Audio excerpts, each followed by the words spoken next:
बिस्मिल्लाहिर्रहमानिर्रहीम। दोस्तों, season 3 episode number 50 में उराल वेसलोस के सिपाही और अपने इत्तेहादी सरदारों समेत चावेदार कबीले आ जाता है और खून बहाना चाहता है और सरदारी के लिए जाल बिछा देता है ताकि अलियार को मार सके।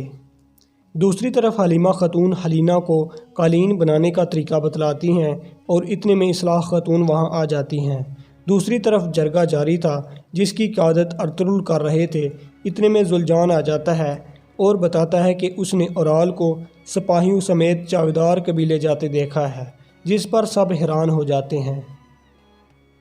फिर अर्तुगरुल कहते हैं कि ये एक चाल है, जरगे का इनेकाद करना ये एक बहुत बड़ी चाल है, जिस पर सब पूछते हैं कि कैसे। अर्तुगरुल कहते हैं कि हमारे दरमियान गद्दार सरदार हैं जो उराल के मावन हैं। ये बात सुनकर गद्दार बोल उठते हैं कि तुम हम सब पर कैसे इल्ज़ाम लगा रहे हो। दोस्तों, कहते हैं कि सच कड़वा होता है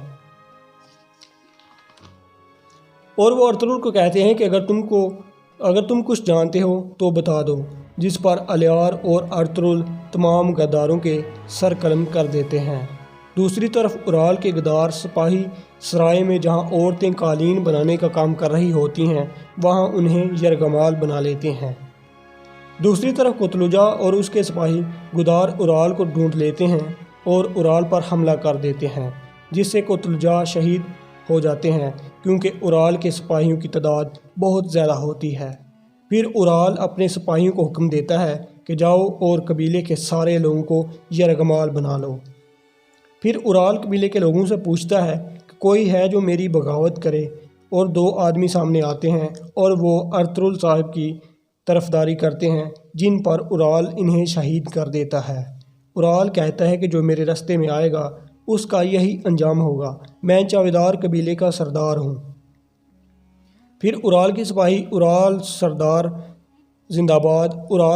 जिंदाबाद के नारे लगाना शुरू कर देते हैं।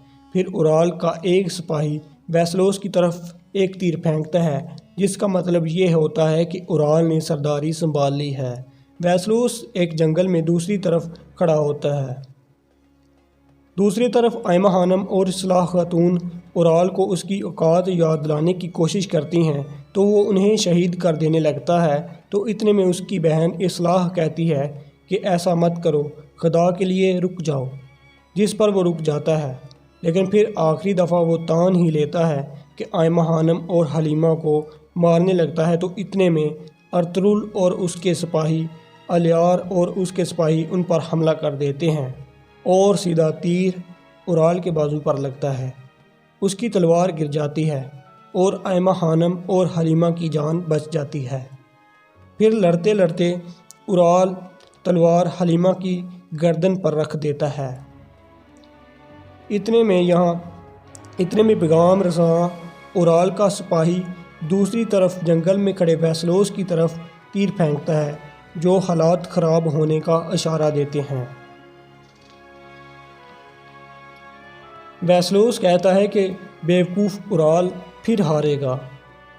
फिर अर्तुगरुल उराल से कहते हैं कि मर्द बनो और हमारे साथ मुकाबला करो, मेरी बीवी हलीमा खातून को छोड़ दो।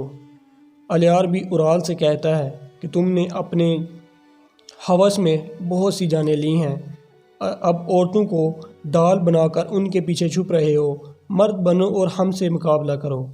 ये सब सूरत हाल तीर फेंक कर उराल का सिपाही वेसलोस को बता रहा होता है, जो कि जंगल की तरफ खड़ा होता है।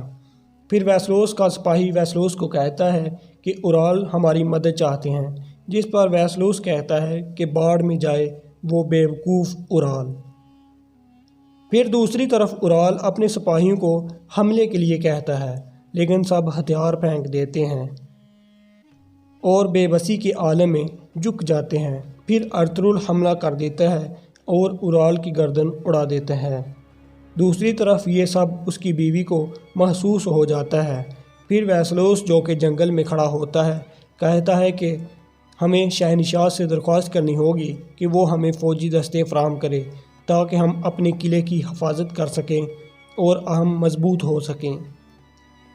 फिर अर्तुगरुल अपने दोनों कबीलों से पुरजोश खिताब करते हैं और कहते हैं कि हमें बातिल के आगे ہم باطل کے آگے کبھی نہیں جھکیں گے اور اب اپنا پرچم لہرا کر دم لیں گے۔ پھر ارطغرل اور تمام لوگ اللہ اکبر کی صدائیں بلند کرنا شروع کر دیتے ہیں۔ اور دوستو، یہاں پر اس قسط کا اختتام ہو جاتا ہے۔